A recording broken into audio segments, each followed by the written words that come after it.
ఇక ఈ కారులో గాలి తీసేశాను కాబట్టి పాపం ఎలా వెళ్ళాలో తెలియక ఇక ముహూర్తం కూడా దాటిపోతుంది కాబట్టి ఈ పెళ్ళి ఆగిపోతుంది. అప్పుడు నా కొడుకు సంతోషపడతాడు. వాడి సంతోషమే నాకు కావాలి కదా, వాడు హ్యాపీగా ఫీల్ అవుతాడు కదా అని అనుకుంటూ ఎంతో ఎగ్జైటింగ్గా వెంకట్రావు అనుకుంటూ వెంటనే ఏం తెలియనట్టు అక్కడి నుండి వెళ్ళిపోతాడు. ఎరా మీ నాన్న సాధించారా, నీ పెళ్ళి ఆగిపోతుంది, నువ్వు అనుకున్నట్టుగానే ఈ పెళ్ళి జరగదురా అనే విధంగా అంటూ వెంటనే ఇక అక్కడి నుండి వెంకట్రావు ఏం తెలియనట్టు వెళ్ళిపోతూ ఉంటాడు. సీనయ్య, పెళ్లి ముహూర్తానికి సమయం అవుతుంది, త్వరగా బయలుదేరండి, మీరు వెళ్ళండి వదినమ్మ, నేనున్నాను కదా తీసుకొని వస్తాను అని అంటూ ఇక వెంటనే అక్కడి నుండి వెళ్ళిపోగానే ఇక అదే సమయానికి శ్రీను బయటికి వస్తాడు. బయటికి రాగానే వెంటనే కారులో కూర్చోగానే వెంకట్రావు మాత్రం చాలా సంతోషపడిపోతూ ఉంటాడు. ఈ కార్ పోదు కదా అని అనుకుంటూ చాలా సంతోషంగా చూస్తూ ఉంటే ఇక అప్పుడే కార్ స్టార్ట్ అవుతుంది. ఇదేంటి, ఇదేం విడ్డూరం, కారు ఇలా స్టార్ట్ అవుతుంది, నేను గాలి తీసేశాను కదా అని ఈ విధంగా అనుకుంటూ చూస్తూ ఉండగా ఇక అప్పుడే కారు ముందుకు పోతూ ఉంటుంది. ఒక్క నిమిషం, నాన్న ఎక్కడా అని సీను అనగానే ఇదిగోరా ఇక్కడే ఉన్నాను అని అంటూ వెంటనే శ్రీను పక్కన వెళ్ళి కూర్చుంటాడు. ఇక కారు అలా పోతూ ఉంటే ఇదేంటి, గాలి తీసినా కూడా కారు ఇలా పోతుంది అని అంటూ వెంటనే వంగి చూడగానే అంటే నేను ఇప్పటిదాకా గాలి తీసింది సీనయ్య బండిదా, అయ్యో అందుకే ఆ మందు తాగకుండా ఉంటే ఇప్పుడు ఇలాంటి పరిస్థితి వచ్చేదా అని అనుకుంటూ చి ఇదంతా నా కర్మే అనుకోవాలి అని అనుకుంటూ అక్కడ నుండి కోపంగా వెళ్తూ ఉంటారు. ఇక మరోవైపు మాత్రం రామలక్ష్మిని కూడా తీసుకొని బయలుదేరుతారు అందరూ టెంపుల్కి రాగానే. ఇక మరోవైపు మాత్రం ఎప్పుడెప్పుడు టెంపుల్ దగ్గరికి రామలక్ష్మి, ఆద్య అందరూ ఎప్పుడొస్తారా అని ఎదురు చూస్తూ ఉండగా అదే సమయానికి కార్ ఆగి కార్ నుండి ఆద్య దిగడాన్ని చూసి అదిగో నాన్న ఆద్య వచ్చింది నాన్న అని ఆదిత్య అంటూ ఉంటారు. అంతలో ప్రభాస్ కూడా రాగానే ఏంటయ్యా ఒక్కడివే వచ్చావేంటి, ఆ ప్లాన్ ఈ ప్లాన్ అని చెప్పావు కదా, మరి నువ్వు ఒక్కడివే వస్తే నువ్వెలా కిడ్నాప్ చేయగలవు?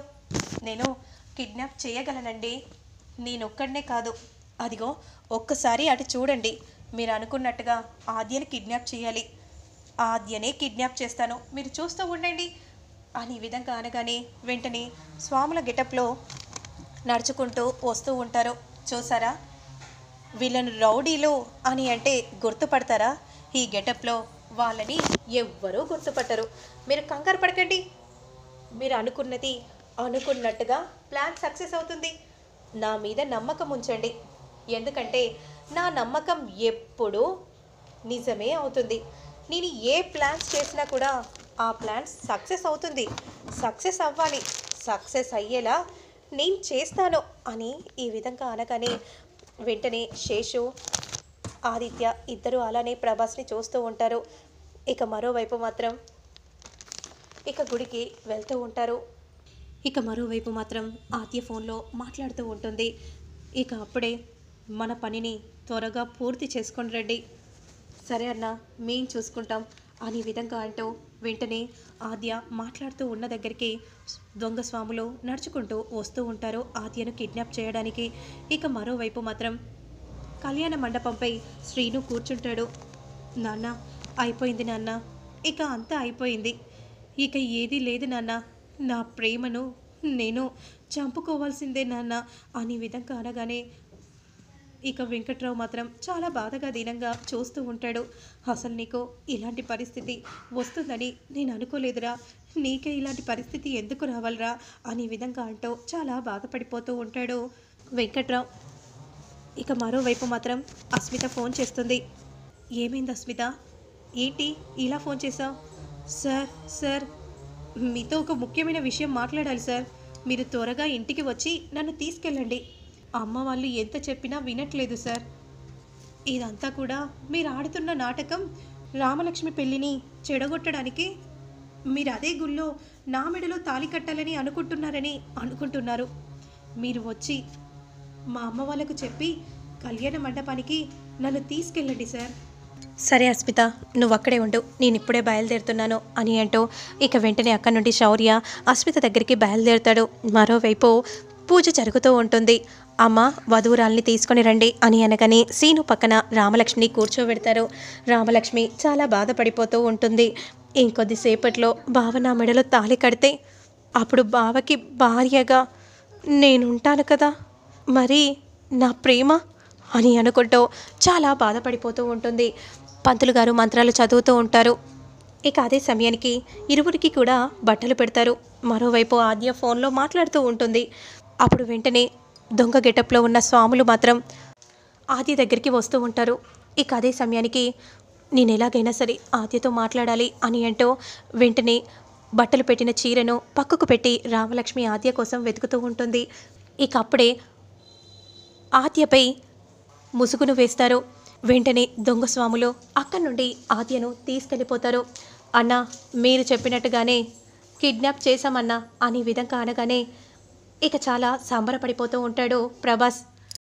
సార్, మీరు చెప్పినట్టుగానే ఆద్యను కిడ్నాప్ చేశాము. ఇక మీరు ఆద్యని ఎక్కడికి తీసుకెళ్తారో తీసుకెళ్ళండి అని శేషుకి ప్రభాస్ చెప్పగానే ఇక ఆదిత్య చాలా సంబరపడిపోతూ ఉంటాడు. డాడ్, వెంటనే ఇక మనం ఇక్కడి నుండి వెళ్ళిపోవాలి అని విధంగా అంటూ వెంటనే ముసుగులో ఉన్న ఆద్యని తీసుకొని వెళ్ళిపోతారు.